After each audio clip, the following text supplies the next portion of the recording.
மாவட்டம் ஸ்ரீவில்லிபுத்தூர் ஆண்டாள் கோவிலில் சொர்க்கவாசல் திறப்பு நிகழ்ச்சியை ஒட்டி பெரிய பெருமாள், ஆண்டாள் மற்றும் ரங்கமன்னார் பக்தர்களுக்கு அருள்பாலித்தனர். விருதுநகர் மாவட்டம் மற்றும் சுற்றுவட்டார கிராமங்களைச் சேர்ந்த ஏராளமான பக்தர்கள் இதில் கலந்து கொண்டனர்.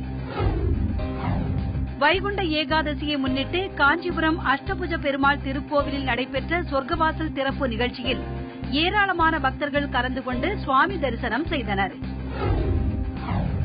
கோவை மாவட்டம் மேட்டுப்பாளையம் அருகே காரமடை அரங்கநாதர் கோவிலில் வைகுண்ட ஏகாதசியை ஒட்டி சொர்க்கவாசல் திறப்பு நிகழ்ச்சி விமர்சையாக நடைபெற்றது. ரங்கநாதருக்கு வண்ண மலர்களால் சிறப்பு அலங்காரம் செய்யப்பட்டு அதிகாலையில் சொர்க்கவாசல் திறக்கப்பட்டது. நீண்ட வரிசையில் காத்திருந்த பக்தர்கள் ரங்கநாதரை வழிபட்டனர்.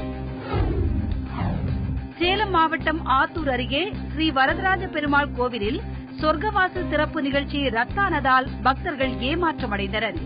அரசு கட்டுப்பாட்டில் இயங்கி வரும் இந்த கோவிலில் அறங்காவலராக இருந்த பழனியாண்டி தனது தலைமையில் சொர்க்கவாசல் திறப்பை நிகழ்த்த வேண்டும் என்று கூறியதால் சொர்க்கவாசல் திறப்பு நிகழ்ச்சி ரத்தாகியுள்ளது.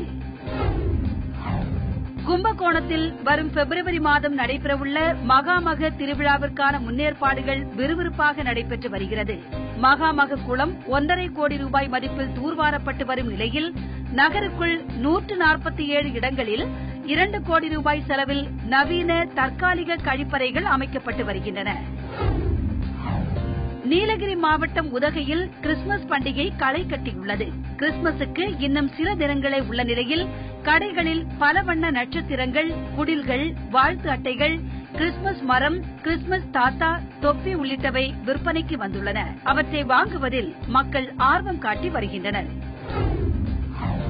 டெல்டா மாவட்டங்களில் தொடர்ந்து பெய்து வரும் கனமழை காரணமாக மேட்டூர் அணையிலிருந்து கால்வாய் மூலம் திறக்கப்படும் நீரின் அளவு குறைக்கப்பட்டுள்ளது. இன்று காலை நிலவரப்படி அணையின் நீர்மட்டம் 91.70 அடியாக உள்ளது. நீர் இருப்பு 54.61 TMC உள்ளது.